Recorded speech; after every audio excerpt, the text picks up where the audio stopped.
Assalamualaikum warahmatullahi wabarakatuh. Perkenalkan, nama saya Haikal Kumai dan teman saya Yasin Kumai. Di sini kami membuat video tugas, yaitu membahas mengenai pertandingan antara Indonesia dan Uzbekistan kemarin. Kami membuat video karena tugas dari MK Kewarganegaraan dari Ibu Yuli Ardani SPD MPD. Selanjutnya pembahasan akan dimulai oleh Yasin Kumai. Berbicara tentang isu-isu yang ada di sepak bola kemarin di Piala Asia U23, Indonesia melawan Uzbekistan di ajang semifinal Piala Asia U23, di mana Uzbekistan ini mengalahkan Indonesia dengan skor 2-0. Dikarenakan menurut netizen Indonesia karena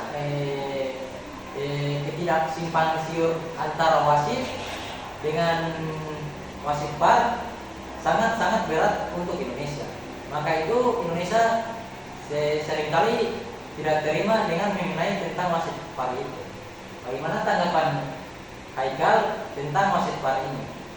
Baik, tanggapan saya mengenai wasit VAR dari pertandingan Indonesia dan Uzbekistan.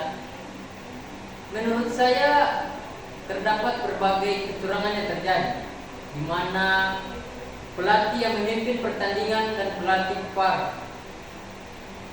Kita sudah mengetahui bahwa Indonesia sudah kalah dari Uzbekistan dengan selisih poin 2-0 di Stadion Abdullah bin Khalid, Doha, Qatar pada Senin 9 bulan 4 2024, dimulai pertandingan pada malam hari. Memang pertandingan kemarin, saya sudah melihat pertandingan kemarin antara Indonesia dan Uzbekistan. Menurut saya memang banyak terjadi kecurangan, di mana terdapat offside dari pemain Uzbekistan, yaitu bernama Muhammad Ferrari. Saya melihat kejanggalan yang terjadi karena kesalahan sedikit, bukan kesalahan juga sih, kayak ketidaksengajaan pemain Indonesia saat menghadapi pemain Uzbekistan yang masuk di area gawang pemain Indonesia. Jadi menurut pendapat saya, pertandingan kemarin antara Indonesia dan Uzbekistan itu terdapat sedikit kecurangan dari wasit yang memimpin pertandingan dan wasit yang melihat VAR. Baik, saya kembalikan kepada teman saya. Nah, apa itu yang telah dipaparkan oleh Iqbal? Menurut saya juga Federasi FIFA telah menemukan informasi yang valid tentang wasit VAR ini, bahwa keputusan wasit VAR ini, si VAR bahwasanya itu benar-benar offside. Pada laman resmi FIFA tidak terdapat informasi tersebut. Begitu pula bahwa FIFA mengeluarkan si VAR udon wasit VAR ini. Setelah Indonesia kalah melawan Uzbekistan, terdapat isu-isu lagi mengenai Indonesia melawan ini di ajang playoff untuk memperoleh tiket Olimpiade di Paris nanti. Nah, kekalahan ini dikarenakan Indonesia tidak terima atas kekalahan sebelumnya. Maka dari itu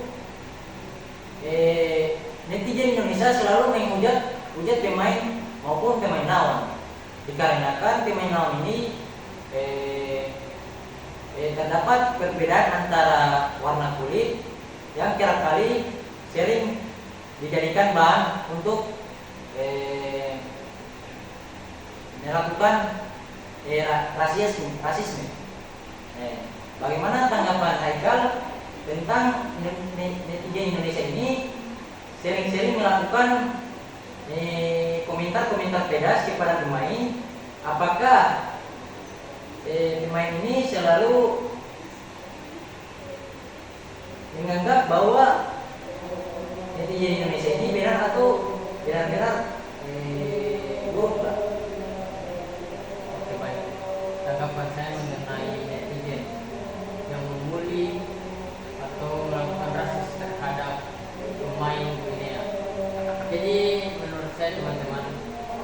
rasis itu sebenarnya dilarang oleh agama kita sendiri maupun banyak agama. Rasis itu sebenarnya kayak gimana ya? Kayak menjatuhkan harga diri seseorang. Rasis itu hukumannya sangat berat teman-teman. Jadi saya harap teman-teman jangan melakukan rasis atau melakukan bully terhadap lawan maupun teman. Jadi tanggapan saya melalui pertandingan Indonesia dengan Guinea, kita sebagai warga negara Indonesia berterima kasih kepada pemain kita, yaitu pemain Indonesia yang telah berusaha keras berjuang sampai ke semifinal dan memperebutkan tiket menuju pertandingan di Paris. Jadi teman-teman, pertandingan Indonesia lawan Guinea walaupun banyak terjadi, kalau menurut saya sih terjadi perselisihan maupun di dalam pertandingan dengan netizen-netizen dari Indonesia. Jadi teman-teman, walaupun kita sudah kalah lawan negara Guinea, kita harus yakin bahwa Indonesia memiliki potensi besar untuk masuk, untuk bisa menjadi juara di pertandingan-pertandingan yang akan datang. Kita memiliki banyak potensi untuk menjadi seorang juara karena terdapat pelatih yang hebat, terdapat pemain-pemain yang hebat yang didatangkan dari luar negeri untuk membantu negara Indonesia, dan terdapat juga pemain-pemain lokal yang mempunyai potensi hebat untuk bisa membawa sepak bola Indonesia terus maju. Jadi teman-teman, saya harap kepada kalian, walaupun Indonesia kalah, tetap kita memberikan dukungan atau semangat kepada pemain kita, pemain Indonesia, agar bisa mendapatkan juara atau hasil yang maksimal. Itu baik, itu tanggapan saya mengenai pertandingan dunia dengan Indonesia. Saya kembalikan kepada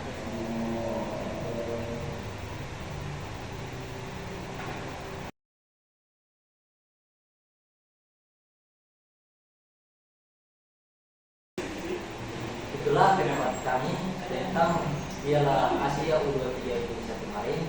Nah, saja saya ingin katakan kepada Anda, mengapa tiap kali timnas Indonesia ini sering kalau melakukan kesalahan atau kekalahan itu sering dilihat oleh netizen kita, maupun lawannya juga sering dilihat. Maka katakan benar.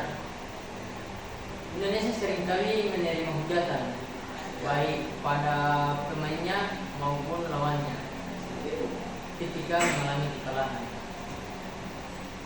Yang saya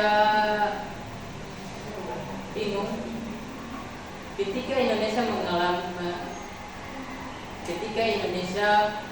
memiliki potensi untuk menang, Indonesia membanggakan pemainnya, tapi setelah Indonesia mengalami kekalahan, Indonesia malah menghujat pemainnya.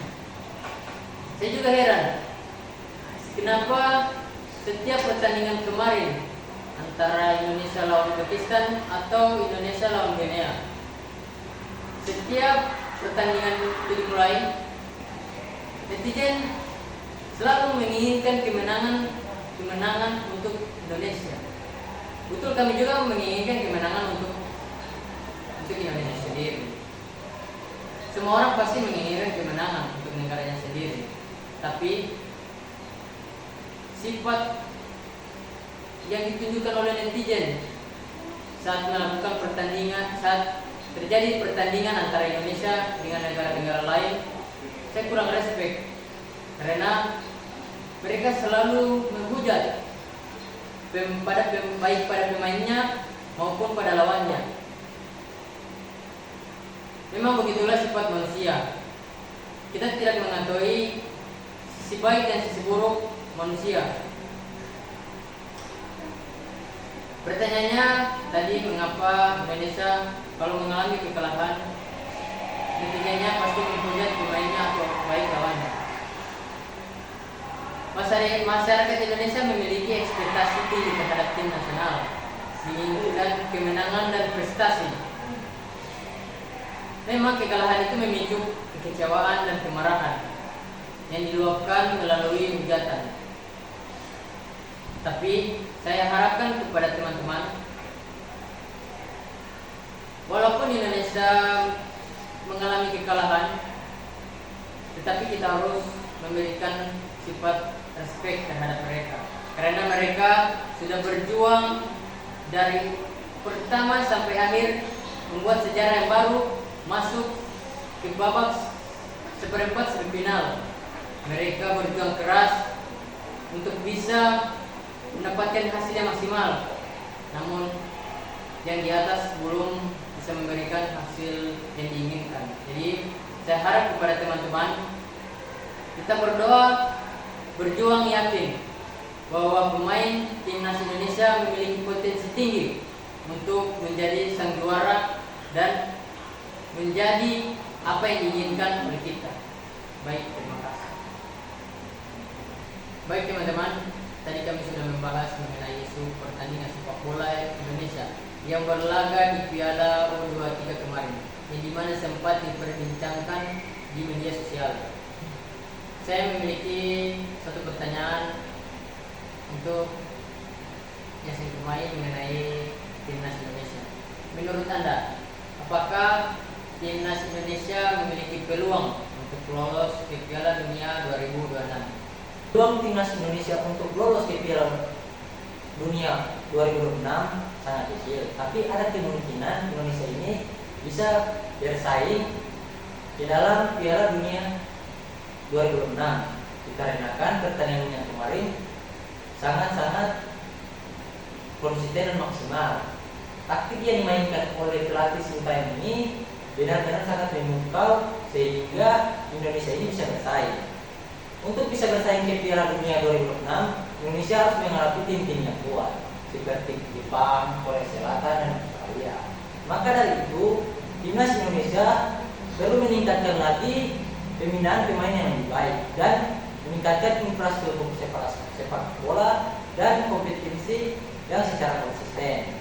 Maka dari itu, kami pendukung timnas Indonesia membutuhkan support dari masyarakat tentang Federasi Sepak Bola Indonesia yang akan dimainkan di Piala Dunia 2026 nanti.